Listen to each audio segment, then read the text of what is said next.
look what Tommy's brought us. It's one of those German cars. Another German car. How are we going to get here? Yeah. And the thing I like about Tommy Kendall, too, is you see the way he cheats toward the camera? Because most of the guys that we bring down here are like crazy car guys. They're standing like this talking to you. Like, the thing that's interesting about this rear view mirror is, well, you can see here that it has this, that's actually an airfoil. It's like, no, we can't see, we only see your ass. But Tommy, because he's what you call a seasoned veteran, cheats it out to the camera. I'm a cheater. What can you say? You ain't cheating, you ain't trying. All right, so we have the V8 bi-turbo. It's the new CLS, so it's kind of gotten a CLS63, so facelifted. But the really cool part is the technology. They've gone away from the 6.3 liter normally aspirated to the V8 twin turbo, and it's one of these things. The story that I recount a lot is I was at the New York Auto Show about 5 years ago, and this guy last time gas was $5 a gallon. This guy comes up to me, he's just like, he's despondent. He's like, it's over. These cars, they're over. You know, and I said, unless everybody like us wakes up tomorrow and decides we don't like to drive, it's not over. It's going to change, but long way of saying this has. I think it's 550 horsepower, 590 foot-pounds of torque with the performance package. So it's 35% more torque and 30% more horsepower. Better mileage. Oh, better mileage. It's both. Out of a 5.5, is that what 5.5, and the turbos we already talked about inside, but the other thing that's like free horsepower literally is direct injection. And just by injecting it directly into the combustion chamber, which isn't easy because the pressure's involved and so forth, it just much less unburnt fuel's going out the tailpipe. Right. And so even in this modern day without direct injection, it sounds like there's about 25% of the fuel is going out the tailpipe unburnt. It's so weird because I've just been sort of geeking out on these BMW Batwing cars, as I talked about, and M1 and stuff, and you look at those German cars. I always went with those plastic trumpets, which is funky and cool at the same time. And the fuel line was that weird waxy plastic stuff. You didn't think, how could this work? But I'm looking at the injection on one of those like twin cam 3.5 Batmobile cars, and they got the stacks up at a weird angle, and then the fuel injection is a hose that just ends at the end of the stack and squirts a little, like, oh, here's a little, like a hummingbird feeder or something. Like, this is injection? I'm surprised an aftermarket firm hasn't come up with an exhaust flamer. Do they? Yeah, it's called the Hot Shot or something.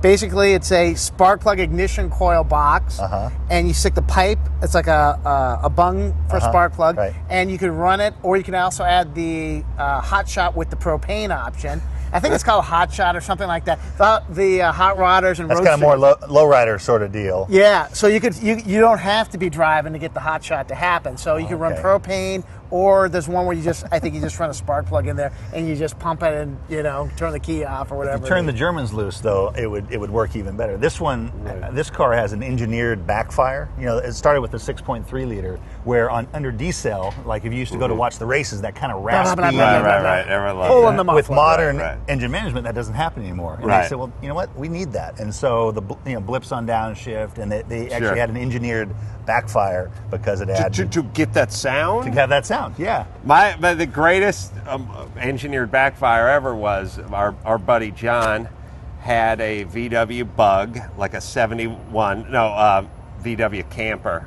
van, and all he would do to get that thing to backfire would always just sort of put it neutral, pump it a minute, and then pop it back into whatever. But every time we'd be driving home after school or something like that, under the freeway pass, when all the kids were just walking down the sidewalk, and the thing's 80 feet long, and it's all under there, he just toss a couple pumps and boom! Kids on and the you ground. just see peachy folders flying in there. Are our kids going to enjoy that as much as we enjoy that? Not unless they're driving our pieces of shit. Why can't they enjoy the simple pain of others like we did? We used to drive it. My friend had a 70 Z28, and we did it so much he ended up throwing a rod. Okay. So my buddy had an RX-4 wagon. The RX-4 had the 13B, the big rotary, and but he could only get a hold of the wagon, and so he had this big megaphone exhaust. Same deal. You'd shut the key off, pump, and it would just keep pumping fuel. You'd light it back up, hit the spark, and pow! Yeah, it was great. I miss all that. I miss my dad's. My dad's VW Bug used to diesel a lot after he shut it off. You know, just be running, and it was funny walking into the Denny's with the thing, and it was like, it was amusing. I don't know, everything works. Too easy to drive today. Right. All right. So I like what they've done. Looks like they made the fender haunches a little more masculine. Brought this line up here. I want to say a little more BMW-esque with the curves. It was bar of soapy before. I think they beefed it up a little bit. Yeah, it's funny. Chris Bangle will never get the apology that he started, with that 7 Series. Right. And it wasn't just pure aesthetics. It had a lot to do with the way the trunks were and so forth, and packaging. I'm not going to say anything good about him because I hate them. Okay. I loved his band, but I didn't like what he did with the car. But almost every car out now has some of that in it. Well, but it's with a little bit more refinement and a little less accentuated. Okay. And they don't have that 6 Series trunk that just looks like they added it on. But it's like Kelly Johnson with the Delta Wing. Yeah, you don't need it. Before his time. Yep. And now, here we are. So here we are. Enjoy that, bird nerds. All right, so I love the fact that it's a 4-seater, but it's got the carbon interior, look. Of course. Oh, yeah, beautiful. Beautiful carbon interior. It's beautiful. I mean, the Germans, God love them. It's got the foot emergency brake. Actually, this is interesting. It's the first Mercedes I can remember where the grille didn't rise with it, so they split it. Oh, interesting. I like that too. Yeah, because used to be that thing that would hang over and you'd whack your head on it. Wow, sweet. How do they cram all this stuff in here?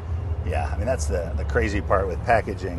One of the cool things, this engine was built by Metin Yildiz. Every single engine at AMG is built start to finish by a single technician. Right. Dorgate built that one in the SLS or something, as I recall. And the Let me explain. Is part of the performance package. Let me explain how that goes. Hey, Jose needs a new fake name to put on the engine. How about Juan? No, it's got to sound German, you idiot. How many times are we talking about this? And this looks like some sort of heat looks like that's cooler, the engine management cooler or system. something. It's hot. It's a heat exchanger. Is a it? heat exchange of some kind. It looks like a heat sink from the computer, but it's I like the cloth on the intake as well. Sweet, man, that thing is shoehorned in there. Now, one thing you notice, see how there's actually a seal around this, direct injection. Right. The pressure required, it's 1,500 pounds per square inch at least. So the injectors are actually really noisy, and so they've had to do a lot of work. People don't want to hear that. Oh, really? So, they've got to actually seal, and then the pan underneath to get it so that it's quiet enough. I mean, it's such a huge gain, more power, better mileage. It's kind of the win-win that you don't get very often, but it's actually got a seal. Love the choice of stainless steel bolts here too, with this sort of star drive. You get what you pay for with the Germans. When it's time to jump, start it. Oh, nice. Yeah, they got the battery pickup in front, like I've complained about, and they give you a nice flat thing just to clamp on, hook it right on there. I'm going to do a new series. Pitch it to speed. Rich guys complaining. My Aston Martin DB9 has the battery, under the passenger seat or wherever they're putting them these days, and thus has the pickup in front. It's like you took a prescription pill bottle, you put a flip cap on top of it, and then 1.5 inches in, you put a bolt.